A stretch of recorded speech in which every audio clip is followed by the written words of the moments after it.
কষ্ট আর পরিশ্রম করে যদি কোনো কাজ করা হয়, সেই কাজ থেকে যদি টাকা উপার্জন করা হয়, তাহলে কি সেই কাজটা ছোট হয় বলেন? কিন্তু আমি তো ছোট মনে করি না, অনেকের কাছেই ছোট বললে মনে হয়। যাই হোক, যে যেটাই মনে করুক না কেন, কিন্তু আমি মনে করি যে টাকা উপার্জনের ক্ষেত্রে পরিশ্রম ছাড়া কখনোই সম্ভব না। আজকে 4টা চিংড়ি মাছ রয়েছে, তো ভাবলাম কি যে 4টা চিংড়ি মাছ একেবারে পেঁয়াজ দিয়ে ভুনা করি, আর পাশাপাশি অন্যান্য সবজিও রানবো। আজকে 2 দিনের তা একবারে রান্না করে রাখবো, কারণ কি কালকে অনেক কাজ আছে, সারাটা দিনই কাজ করবো। চিন্তা ভাবনা করছি, রান্না করতে গেলে অনেকটা সময় একেবারে চলে যায়, আর দেখা যায় অন্য কাজগুলো মানে সমাধান করা যায় না। আর মেশিনের কাজ না, একবার যদি মেশিনে বসা হয় তাহলে আর উঠতে মনে চায় না, কারণ এটা তো দীর্ঘদিনের আমার একটা মানে পেশা।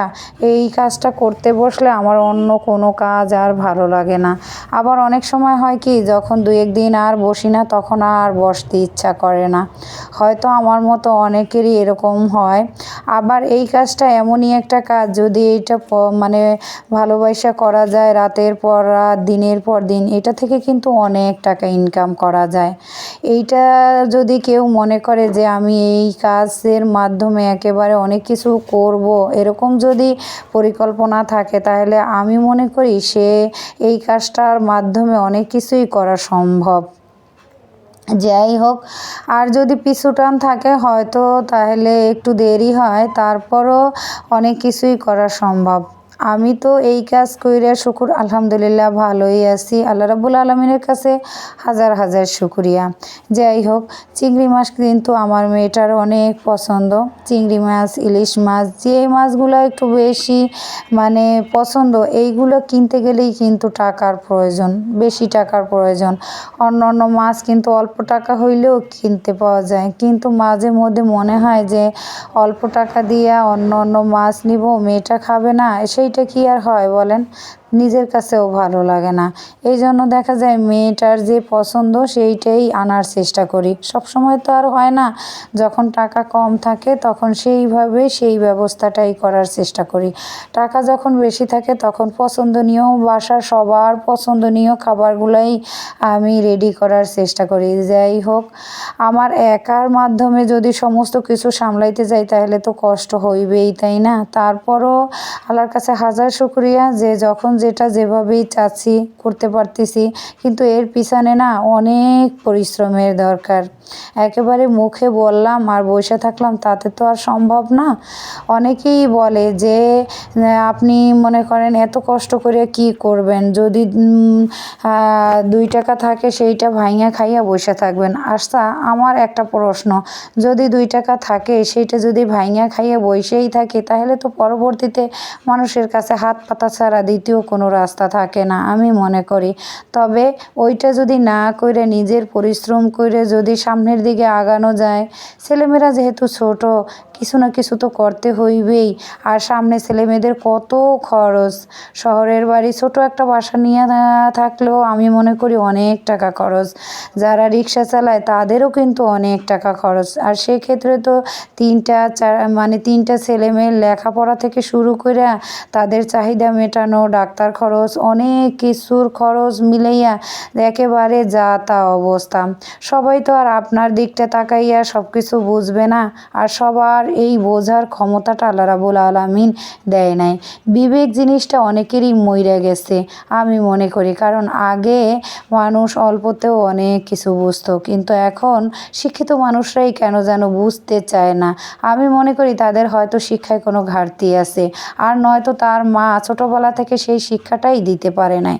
জানি না কোনটা সঠিক, তবে আমি মনে করি যারা এই বিবেক বিবেচনা বোধটা এতটুকুও খাটায় না, আমি মনে করি তাদের সেই বিবেক বিবেচনা বোধ মানে নাই, মইরা গেছে। যাই হোক, একটা মানুষ যদি মারা যাওয়ার আগে তার বিবেকটাই না থাকে, তাহলে তাকে কি মানুষ বলা যায় বলেন?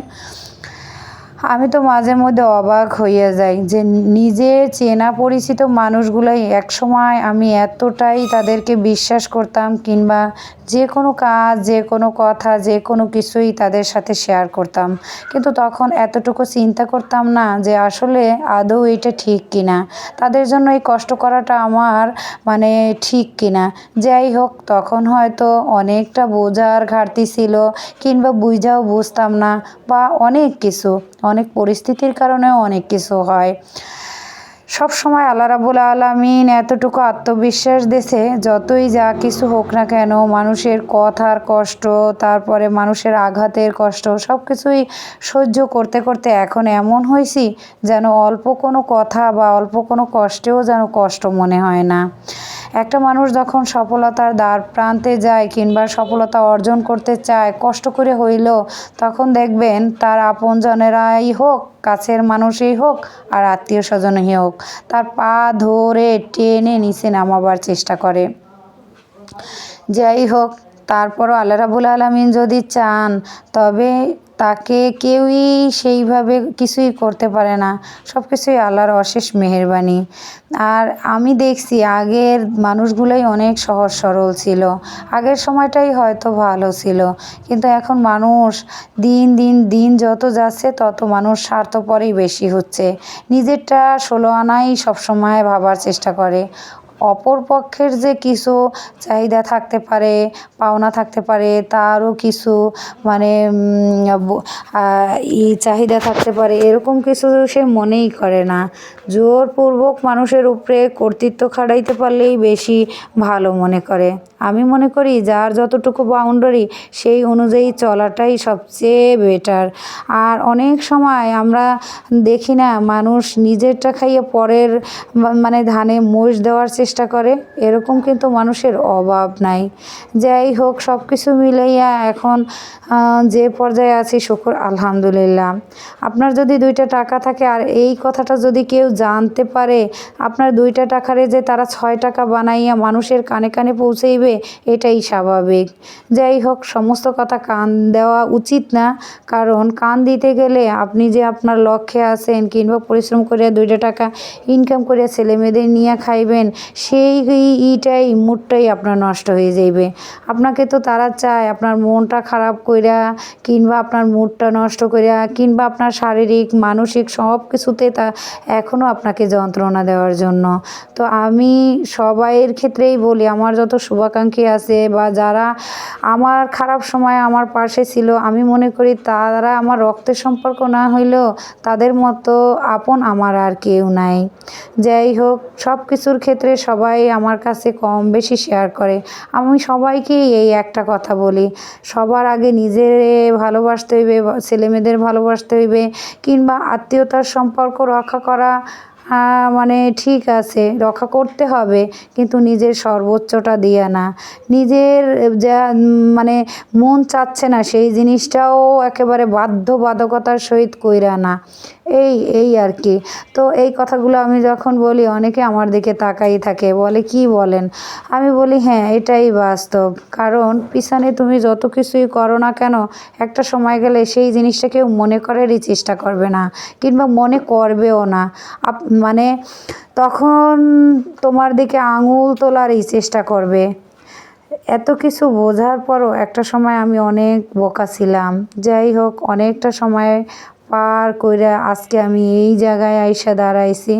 আমারই হয়তো ভাগ্য খারাপ, কিংবা ভাগ্য খারাপ বলতে গেলে আবার আরেকটা দিক চিন্তা করতে হয়। আল্লাহ রাব্বুল আলামিন যেটা করে তার পরিকল্পনা মতোই করে, কারণ সেটা যে সেটা সবচেয়ে আল্লাহ রাব্বুল আলামিনই ভালো জানে কার জন্য কতটুকু প্রয়োজন, আর কে কতটুকু নিতে পারবে, এই আর কি।